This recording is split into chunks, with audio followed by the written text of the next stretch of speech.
So good morning everyone. Today I'm going to show you a video of how, I shouldn't say how to install Linux, but how to run Linux in parallel with a Windows computer. Right now I'm logged into the Windows computer. Pull up the system properties here. Let's see. This is just a basic Pentium 4 system. I don't know if you can see this with the camera. It doesn't look like it's going to focus.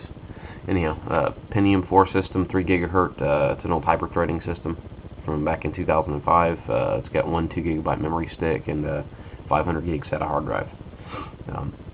Anyhow, not a real expensive computer, just inexpensive older computer. Still works well, running Windows XP.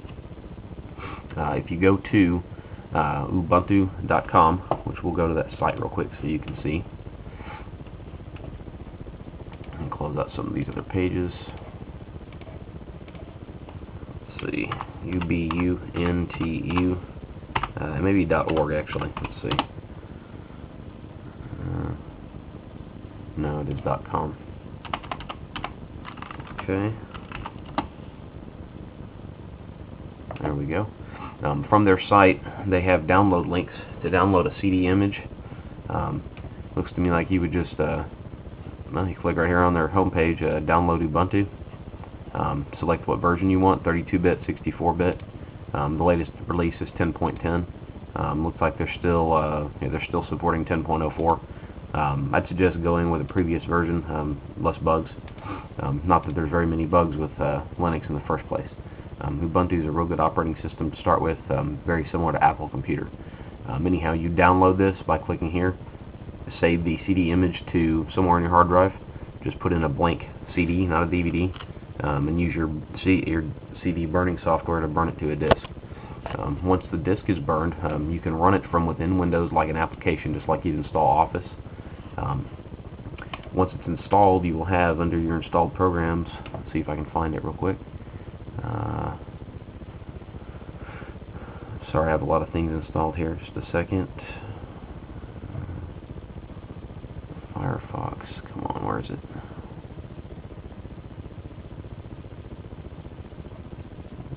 It's going to come up sooner or later. Well, I mean, you'll see it. Anyhow, I'm just looking past it, but you'll see the program installed here. The only reason you need it from here is to uninstall it if you decide you don't want it. Anyhow, after the install is complete, you just simply restart your computer, just like you normally would. Let the computer restart.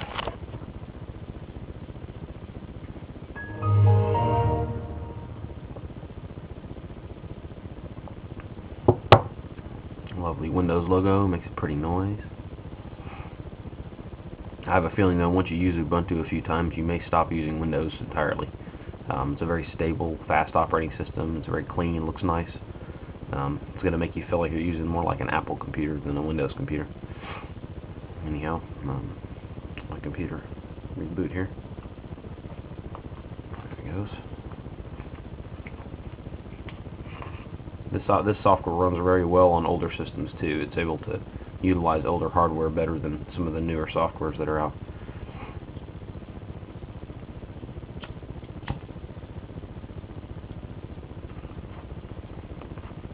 Computer goes through the boot up. Now what it's done is it's create a bootloader, so before your computer loads into Windows, when it restarts, it's going to prompt you with a login screen, which is here. You can use the arrows on your keyboard and select up or down. Default is of course your Windows operating system. If you move down, you have the Ubuntu option. You just simply click it, hit start, or enter I mean, and it'll start loading Ubuntu.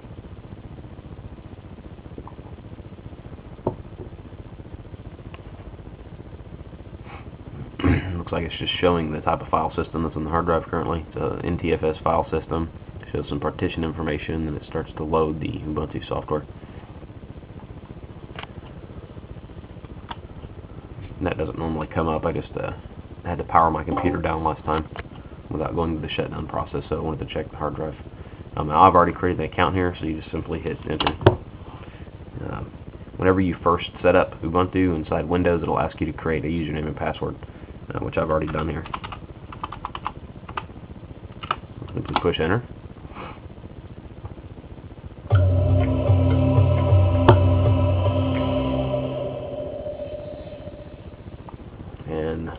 Ubuntu is running. Now, another thing to note about Ubuntu is it's very, very friendly with drivers now.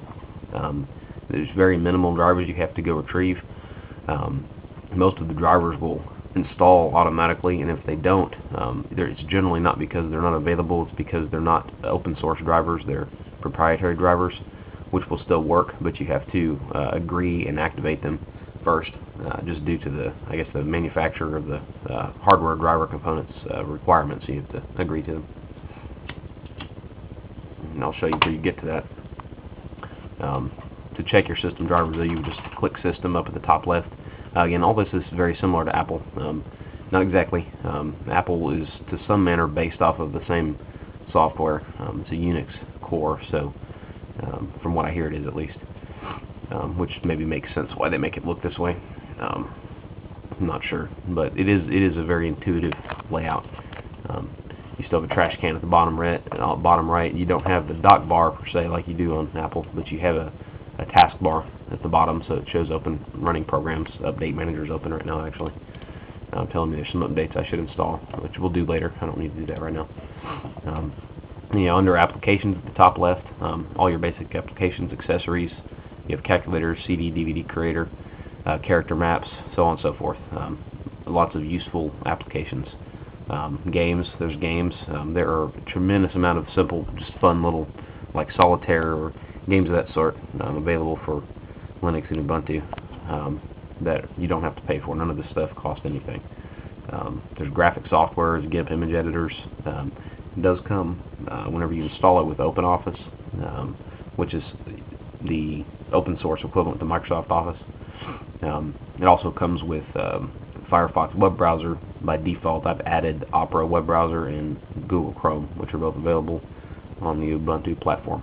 Flash is fully supported also. There comes with a mail client, which is part of Mozilla Evolution Mail. Fully functional email client.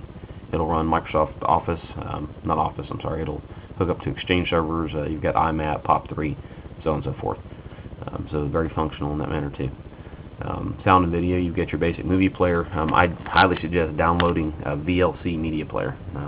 VLC is it's a much better video player than what comes with Ubuntu, and it plays just about every video format that's out there. Everything from Apple videos, PC videos, MPEG-4 layer, it plays everything, DVDs. Anyhow, that's your basic layout of desktop of Ubuntu. If you want to go browse files you have saved on your computer, you can go to Places up here, which is very similar to Apple again. You get your home folder, desktop, documents, music, so on and so forth, along with your computer and storage devices. If you have a USB stick plugged in, it'll pop up here and it'll show up on your desktop. If you click Computer, you still have access to your hard drive, surprisingly, even though it's not using the entire hard drive. There's the 500 gigabyte hard drive, my SATA drive. You can double click on it, and it will load it, so you will see your files along with all of the Windows files also. Be careful not to go in there and erase any Windows files. I wouldn't suggest storing things here very often. Keep them in your document folder and things of that sort if you've got Windows running also. Now, just a little basic example. Let's close this. I'm going to open up a web browser.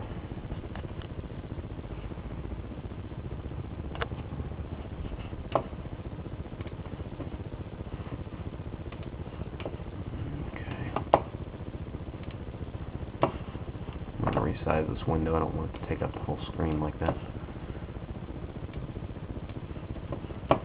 Anyhow, we'll just go to let's go to YouTube.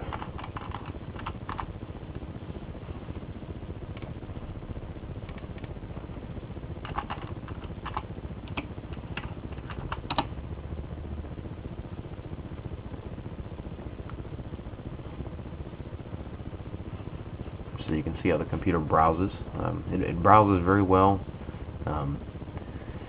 One thing you will really like about running Ubuntu is that you are almost completely, actually as far as I know, you are completely immune to viruses, spyware, malware. You could go to the most infected site on the planet and browse all over it, and your computer will just laugh at it. You're not going to get viruses, you're not going to get malware and spyware. Now, if you download files that are infected, they may still affect your Windows operating system because they're sharing a hard drive. So be careful about downloading things. But as for browsing the web and just viewing pages, you shouldn't have any trouble with viruses or malware, spyware. Yeah, we'll close this. And under System, this is where I was going to show you your drivers. Whenever you first start up your system, if you have drivers, like say you have a video card that doesn't appear to be in the correct resolution, you can run over here to Hardware Drivers under Administration, and the computer will show you any available drivers that are not being used yet. This is where, if you have a proprietary driver, you may have to activate it and agree to the terms and conditions, because it's like I said, a proprietary driver. It's not an open source driver.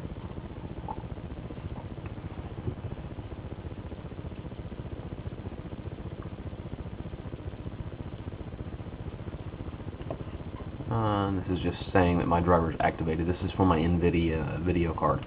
NVIDIA does have proprietary drivers. There are no open source drivers for NVIDIA cards, which you'll find probably with ATI and Intel video cards also.